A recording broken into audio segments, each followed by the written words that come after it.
curious overall, biggest differences with your room right now versus where you guys were in the spring and in the new offense and everything?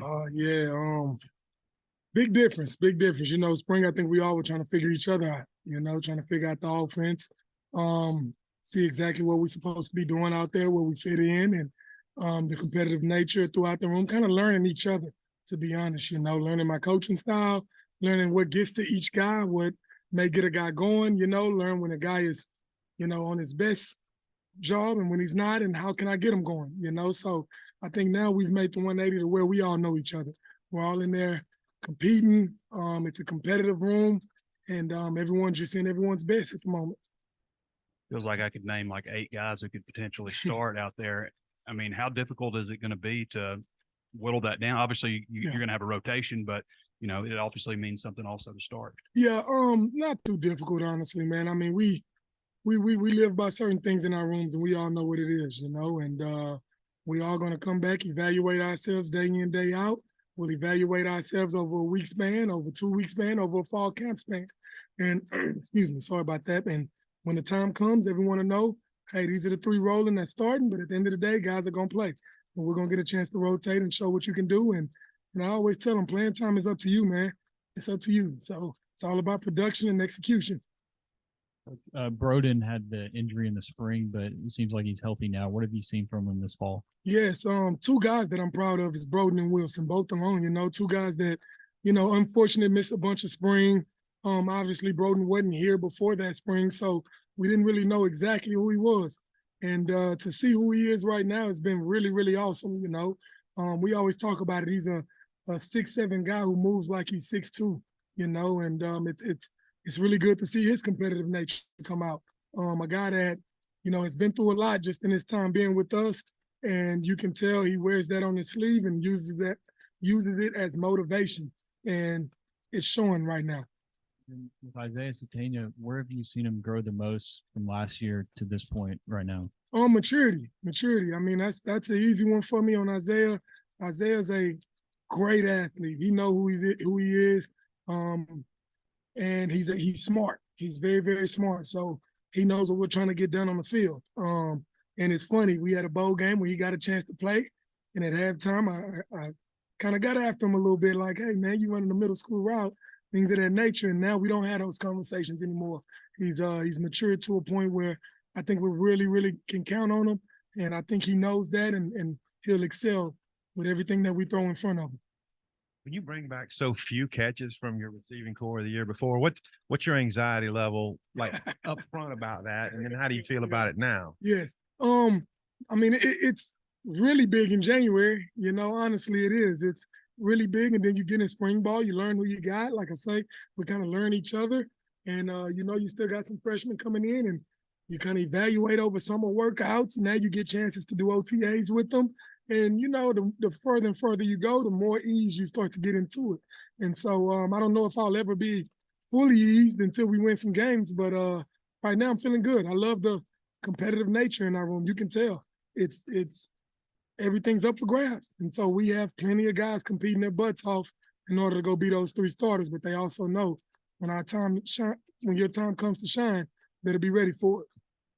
Armstrong and Tesla, both of them came along during the spring and looked to be, you know, high up in the rotation. What would you say about those 2 in particular? Exactly.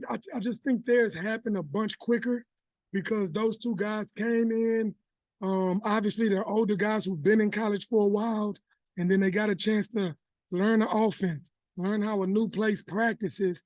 I'm pretty sure our speed is a little different. And it's crazy you say that. I talked to both in the middle of the spring and told them, I can tell, man, you're getting a little comfortable. You know, you're starting to settle in.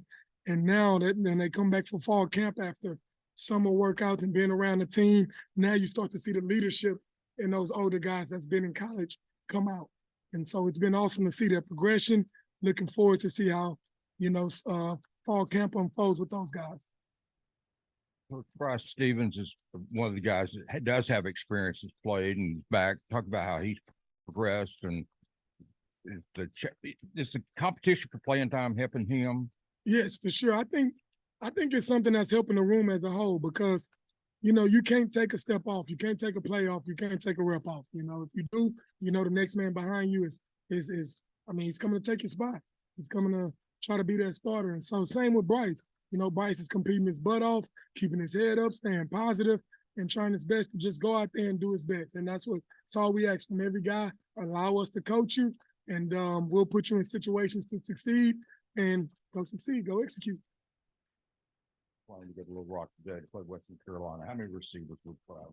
Oh, we usually, we're going to go about 9 to 10 deep. So, and I'm thinking maybe those later guys better be some really good special teams guys, and those top 6 be ready to play. Let's roll. I was going to ask you, how many of those 9 or 10 would play special teams? It's Honestly, I ask all of them to play something. The starting 3, they need to be on 2 of them. You know, the rest, they need to be on 3. And then those last 7, 8, 9, 10 guys need to be fighting for all 4. Coach, you had, last year 2 transfers come into a room. What kind of lessons did you learn from last year's experience integrating those guys and, a kind of a fresh room that you're kind of taking over to this year with kind of some similar challenges? Man, that's an awesome question, man.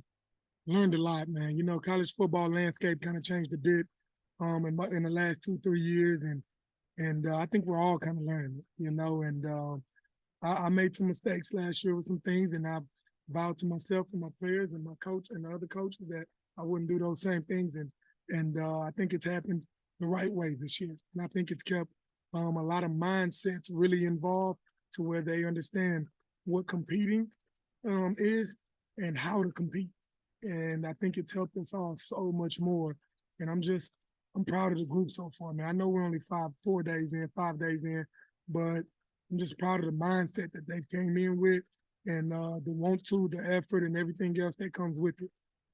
Davion's definitely flashed a little bit in what we've seen. How impressive is he as a freshman coming in, and is he a guy that you think can make an impact on Saturdays, even with all the kind of the experience and transfers you have? Yeah, very excited about those young guys that came in, man. We had a few come in, and not just Davion Dozier. You got Desmond James, you got Kalen Morris, guys that came in, and man, they're learning right now. They're in that process of trying to learn what's going on, how we practice, things of that nature. But like you say, you just see flashes of them where when they figure it out, there'll be some really good players. And it's hard to speak right now after 5 practices on if those guys will really have a chance to go in there and impact the game right now. I just want to keep coaching them and help them get to the point where they don't need help when they see a signal. You know what I mean? Just to be able to go play freely, because they're not playing freely unless they know exactly what they're doing. And it's easy to see, and it's easy to see that's when they flash, when they know exactly what they're doing. So just keep bringing them along. And that's where I think the leadership in our room from spring to now has changed in the room. Well, we got older guys trying to help those guys out and bring them along. Coach, we heard last week that Andrew Armstrong was one of the 5 guys that's hit 22 miles per hour in the summer. We can understand he's fast. DBs have said that too. Is there anything like technical about his game that makes him or helps him excel? It's funny you say that, man. I always say, I tell Andrew all the time, he's just savvy, man. He's savvy. He knows how to get open, knows how to create space, knows how to create separation, knows zone coverages, where the hole's going to be. And he's just sneaky fast, honestly. He's a long strider guy, so at times he knows how to be deceptive to where he sets up his speed. And to be honest with you, Coach Guiton probably didn't know if he was going to run 22. So seeing that, it was like awesome. Like, okay, this dude can run. So he's done some special things. Looking forward to the year that he'll have. So very, very, very excited about that guy. If your guys going against the DBs all the time in practice, I was wondering what your thoughts were on Dwight McLaughlin in particular, and maybe just the DBs in general. After you say something about your thoughts on Dwight. Man, big time.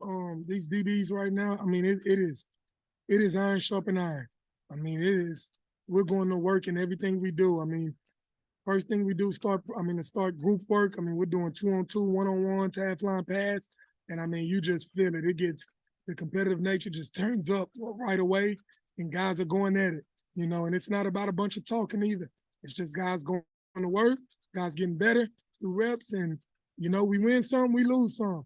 And I love it that way because we got to understand that, hey, we want them to be good on that other side as well. Dwight Nudie, I tell the guys all the time, he's just a smart guy, man. He is. He understands the game. I mean, he sees a certain split, and he's like, okay, these are 2 or 3 routes you can run from that split. He sees you looking inside, looking around, alert motion, alert motion. It's like, Moody, how you knew that was coming? But he's just one of those kind of guys that just understands the game and very instinctive, very instinctive. And excited to see these DBs as well, because like I say, every day, man, I'm teaching how to combat what they're doing, and they come back with something different. And so every day it's like a chess match where we're going back and forth, and you can see the growth in those guys from spring ball, the new guys that's in there. You can see what they bring to the table, and it's a different feel. It's a different feel. And guys from some smaller schools like Hillsdale and I guess Texas Commerce. A&M. Yeah. And but they're showing they can play on this level. What do you Yeah. think about them stepping up from a lower division? Also, do you get a sense how hungry they are because they're not used to all the bells and whistles an SEC program has? Well, I was going to say the exact word you said. It's easy to see the hunger in those guys and the gratitude that they come with. Like I say, both of them, they came from smaller places, and Tyrone from Bowling Green. Those guys they come with a certain level of gratitude. They know that they're having a chance to show what they can do against some of the best competition in the world, and they come out every day with that on their face. You can tell that they're excited to be here. They love being here. They're excited to learn every day. They're excited to compete every day, and it's easy to see. That smile. I may walk in and not be in the best of moods, and seeing their faces and everyone facing the wide out room period, just it lights you up and gets you ready for your day to roll. It's just based on some of the things we've seen in practice. Are you expecting to see more screen game with wide receivers this year, and also maybe challenge in the middle of the field more too?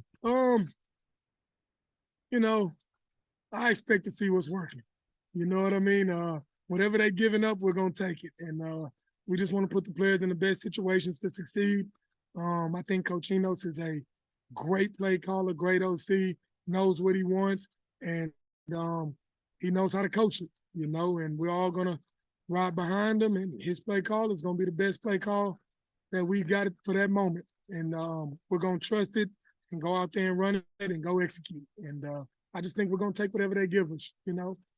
A couple of players we hadn't asked about, Jaden Wilson, who was banged up a little bit in the spring. How's he come along? And also Sam Bakke. Yep, same deal. Jaden, kind of same as Tyrone. The difference with Jaden is he's been here for 2 years before, so we kind of know who he is and everything. But man, I feel like he's gotten a lot stronger in his body, and he's just such a natural route runner. He's catching the ball smoother. I think the move we made with him going inside and letting him work in space more has really, really been really good for him. And it's been awesome to see his progression. His first few days of fall camp has been awesome. And like I say, just the competitive nature has been great. Sam Bakke, same deal. I mean, everybody knows what Sam is going to give you. I mean, he's going to give you 100 miles per hour, 100% effort, everything he does. And at times you got to slow him down. And that's how I would love to coach players. So just keeping him in the right frame of mind, it will be the next step. And he's going to be another one that's just easy to throw in there and know what you're getting. Another one of your 22-mile-an-hour guys. I'm wondering, we've seen y'all are scheming up to get him the ball. Can you maybe talk about how he's risen in your eyes to do that? And also, as a kick returner, you expect him to maybe be the guy there. Yes, for sure. It kind of goes into play we talked about earlier with Isaiah. His maturity level and how much he's grown from last fall to spring ball to now. I mean, it's a big jump. It's a big jump. And so he's a guy that understands what we want to get done when you make a play call. And so he's able to go out and execute. I always tell him, man, when you know what to do and you know the why, I mean, now you just go play freely and let your athletic ability take over. And you can tell he's in that point. So would love to just keep seeing him grow. Yeah. So I was charting your 2-on-2s in period 4 today, and I had you at 11 for 26. What was the rest of practice like? Did y'all bounce back from that? And what do you think? Yeah, 2-on-2 wasn't great today. And it goes into play. I mean, like I say, the DBs are going to bring it every day, and today they got us. And it's crazy. The next period, we go to punt, and I got some DBs in the positions I'm coaching, and they go up, and I said, man, y'all give me teach tape. I see DBs came to practice today, but we got better through our practice. And we actually finished it a lot better in 2 minutes today. But yeah, you're right. 2-on-2 didn't go so great, and we're gonna go watch it and learn why, and combat it and come back tomorrow and be better. From a competitive standpoint, where does this group that you have this year compare to the other groups that you've had here in Fayetteville? I mean, up there at the top with them. I mean, you know, those last two groups were very, very competitive as well. And the difference is I think we got maybe a few more numbers of competitive guys that can go in there and really get the job done. Not probably it wasn't as much last year, and then the year before. I mean, obviously you got Burks, a talent that's just different, and then you had some guys around him that were really good as well. But I just think it's a little few more guys maybe in the room that should be competitive throughout the room to kind of keep the, I don't want to say pressure on those guys that may be starters, but just kind of keep them on their toes, keep them working, you know? I know it's only been 5 practices, but just the connection from the quarterbacks and the guys, specifically KJ and the receivers, how do you think that's going? Man, it's been the coolest thing to see, honestly, with the leadership in KJ, you know, the leadership in him, watching him grow through these last 3 years and seeing who he wants to be in this year, and knowing that, I mean, basically he's throwing to all new guys, and he's taking that role on and really been a leader, and it's easy to see who he's going to be this year. I can't wait to see. I was going to ask you about KJ, but have you commented on Tesla yet? I don't know if I've said anything about my guy. Let's talk about Man, Tesla man, that's messed up. Sorry, Isaac. Awesome dude, man. I mean, just one of those guys you never have to worry about. Does he know what's going on? I mean, just another one. Like, I mean, I was talking about Isaiah earlier. He knows what to do, know why we're making the play call, know where he needs to end up on the play.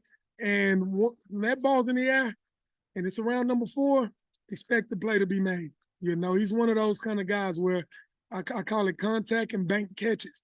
We got to put him in the bank, and he's making deposits at the moment, you know, and he's not the only one. There's quite a few, but he's one of those guys, man. Ball around that wingspan, he's coming down with it. And once again, sorry, Isaac.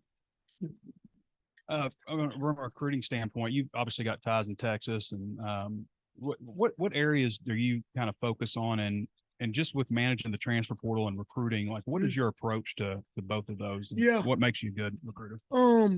Texas, honestly, you know, that's where I'm from and everything. Texas always had some ties in Louisiana, been right next door and spent a little time in Louisiana Tech. But Texas, Louisiana, and then obviously being in Arkansas now, got a chance to recruit the state. But how I look at it is I'm always trying to get my numbers back to wherever we want to keep the numbers for wideouts. I'm trying to get that with high school guys. I kind of don't start worrying about, you know, portal until kind of middle of the year. You start figuring out, oh man, this guy may be out, this guy here, whatever it is. And then you start figuring out, all right, we got these high school guys in. I better be able to get it back to the numbers of what I need to. So it's a little fluid deal that, I mean, you can ask today what we need. And we got 3 high school guys committed and nobody leaving. So you ask in a week, somebody I can feel like about to take off, I may need to go get someone. So it's just a fluid deal right now. And like I say, it's a world that we're all learning. You know, it's a new world in NCAA football. So just every day we're going to keep moving forward. Kind of your pitch to Broden, Armstrong, Tesla. What was your, like, how did that happen? Look at the room and he started coming back, you know, really no seniority. Nobody in the room that's caught any balls yet in live action, you know. And I was very honest with all 3 of them. I do have great young talent, you know, some young talent that's coming up, just have no experience. So I wanted some guys with some college experience, make the room competitive, and let's go from there. And once they saw the numbers in scholarships, it's like, hold on, I get a chance to play in the SEC, and it's all you got on scholarships. Let's go to work.